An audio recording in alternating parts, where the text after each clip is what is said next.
Imagine waking up to the sound of rain that never ends. Not for a day, not for a week, but for years.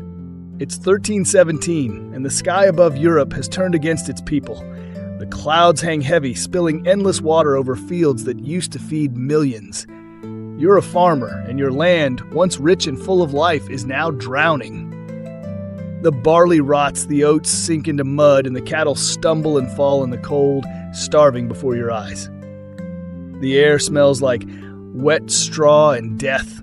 People pray, priests preach, and the church bells toll for those who didn't make it through another night. Children cry for bread, but there's none left to give. You try boiling grass, chewing bark, even grinding bones to mix with water. Anything to stay alive. Rumors spread like sickness, whole villages vanish. Roads fill with the desperate, thin faces, torn clothes, hollow eyes. Some say it's God's punishment. Others whisper it's the end of the world. But the truth is simpler and crueler. This is the Great Famine. You look up at the gray sky and realize something. No one is coming to save you. The king's promises are empty.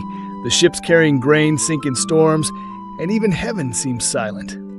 You tighten your belt to stop the hunger pains and tell yourself, just survive one more day. But the rain still falls. By now, you've lost count of the days. The village you once called home is empty. You walk down mud roads lined with broken carts and dead livestock. The smell of decay clings to everything. Hunger has turned people into shadows of who they were. Across Europe, things are falling apart. From England to France, fields lie barren, markets are empty, and even the rich start to feel fear. Prices for grain rise so high that only the powerful can eat. Peasants dig up seeds meant for next year's crops, destroying the future for a chance to survive the present. You pass a monastery. The monks hand out thin soup, their eyes hollow with guilt. They tell you the Lord is testing us before closing the gates on a crowd of begging families. You hear screams, fights, and prayers all at once. It's chaos, humanity breaking under the weight of starvation. Some say it's the Little Ice Age. Others call it divine punishment. But all you know is hunger, the kind that makes you dream about food you'll never taste again. Still, somewhere inside you, a spark remains.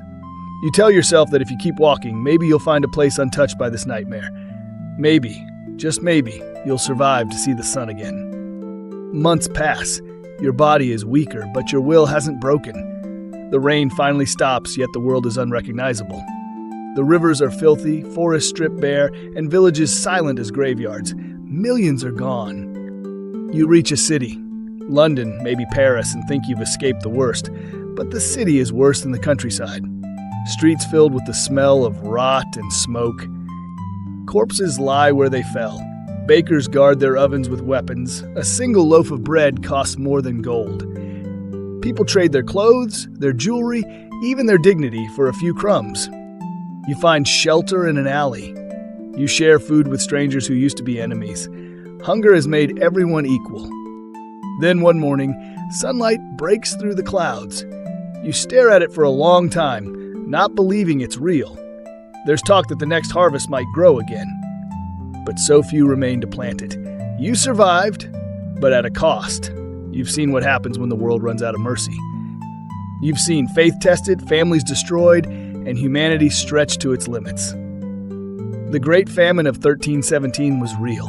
It changed Europe forever. Would you have survived?